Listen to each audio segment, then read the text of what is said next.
Welcome back. It's time now for Media Watch. I'm joined by James Creedon here in the studio. Hello, James. Good evening, Tom. We've been talking a lot in the news about Gérard Depardieu being granted Russian citizenship. What does the online world make of all that? Well, the tweet from the Kremlin that in part announced it is getting attention amongst other things, Tom.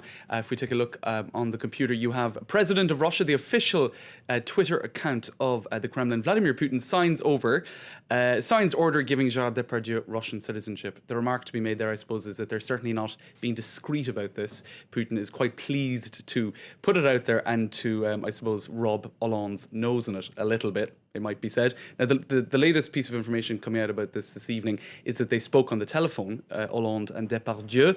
Depardieu said, "Russia is a great country and not a place where the Prime Minister treats a citizen or calls a citizen pathetic," because of Jean-Marc Ayrault in this whole debacle over Depardieu leaving the country over high tax rates, called Depardieu pathetic. That wasn't very nice, was it? I mean, it's pretty strong language to call one of your much-loved icons That's pathetic. right. And Depardieu called him pathetic back, so it was a certain amount of mudslinging.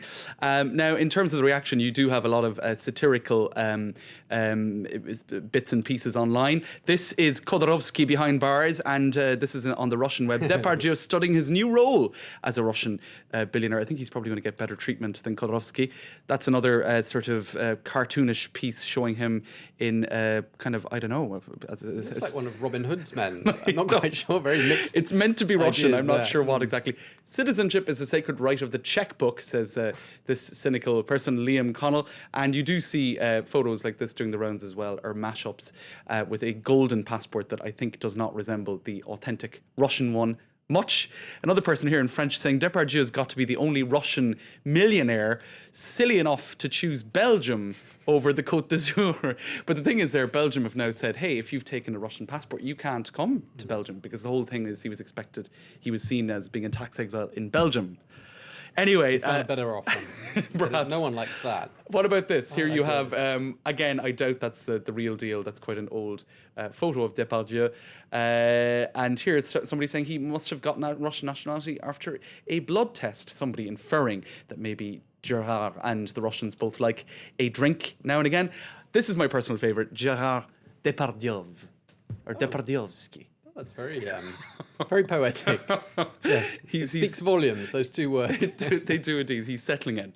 So there you go. Now, I think we have a couple of pictures, and we may as well roll them quickly on the attachment that Gérard Depardieu has had to Russia and former Soviet countries over the years. This is an ad he did for an Armenian airline. Later on, he also did ads for banks, Sovietsky, etc., Ketchup even. He also appeared at Kadyrov, that's the Chechen dictator's 36th birthday back in October, where he said, "Glory to Kadyrov." And he said it in Russian as well. So listen, quite a long history between Depardieu and Russia and former Soviet states. Possibly a long future as well. Now, the changing tack entirely, the Argentinian president, Cristina Kirchner, has written a letter to the Prime Minister of Great Britain, David Cameron, and it's not a particularly private one, isn't it? No, this was in The Guardian, a full-page advertisement in The Guardian. I think we have a close-up of it here. Some criticism for The Guardian. She basically said, look, this is colonial behaviour. This is 30 years after the Falklands War. And she, very publicly said, we think this is colonial. Now, here is an official Falkland Islands Twitter account, which has entered into interaction on Twitter with The Guardian, saying, why are you publishing literature from someone who refuses to accept our existence? I suppose pointing out that The Guardian is a British paper. The Falklands are British islands, so it seems to be a contradiction in some senses there. A satirical account from Elizabeth Windsor saying, we received your letter, thanks for the thoughts, but we'll actually just hold on to the Falklands. Then, if Cristina Kirchner was trying to whip up some nationalist sentiment, she succeeded, because you have tweets such as this online as well, people saying 100 years of English usurpation of our islands. A great country must be united in order to cast off the colonial invader. So you had some tweets supporting her. A lot of people, in particular, a lot of reaction in the British press that was critical of this, saying indeed that the Falkland Islanders are almost entirely in favour of remaining part of Britain. Hands off the Falklands, no to Argentine imperialism. I quite liked this one.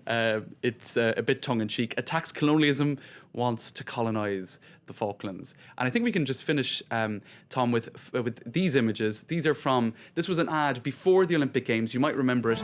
It featured an Argentinian athlete. And at the very end of this, I'm not sure if we'll have time to show it, are the words, to compete on English soil, a reference to the London Olympics, we train on Argentine soil.